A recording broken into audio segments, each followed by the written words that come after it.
इस वीडियो में हम पढ़ेंगे क्वांटिटी सप्लाइड और लॉ ऑफ सप्लाई। इससे पहले हमने पढ़ा था क्वांटिटी डिमांडेड और law of demand. Quantity supplied का क्या मतलब है? The amount of a good that sellers are willing and able to supply. इसका मतलब ये है कि जो भी सेलर होगा वो जो भी गुड सप्लाई करेगा तो वो विलिंगली सप्लाई करेगा और उसको सप्लाई करने की ताकत भी रखता हो, तो तभी इसको हम क्वांटिटी सप्लाइड कहेंगे। Law of supply. Law of supply का क्या मतलब है? Other things being equals the quantity supplied for of a good rises when the price of a good rises. इसका क्या मतलब है कि अदर थिंग जितने भी हैं वो हम कांस्टेंट रखते हैं, ठीक है, और जितनी भी क्वांटिटी में हम जो गुड सप्लाई करते हो तो उसकी सप्लाई बढ़ जाती है, राइजेस,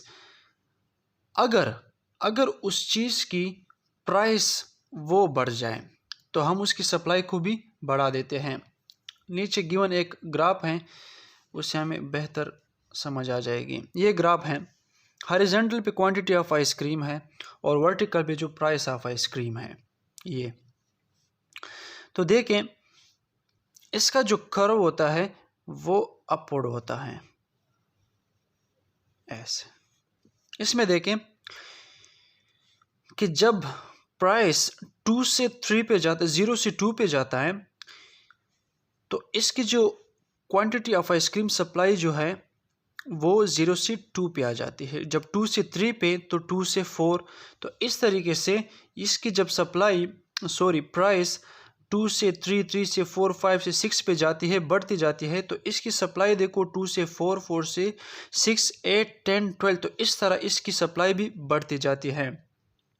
और इसको जो सप्लाई करो है, इसका मतलब ये है कि जो रिलेट करता हो क्वांटिटी ऑफ आइसक्रीम सप्लाई और उसको प्राइस ऑफ आइसक्रीम जो है, इसको आपस में रिलेट करते हो, तो इसको कहते हैं सप्लाई कर्व।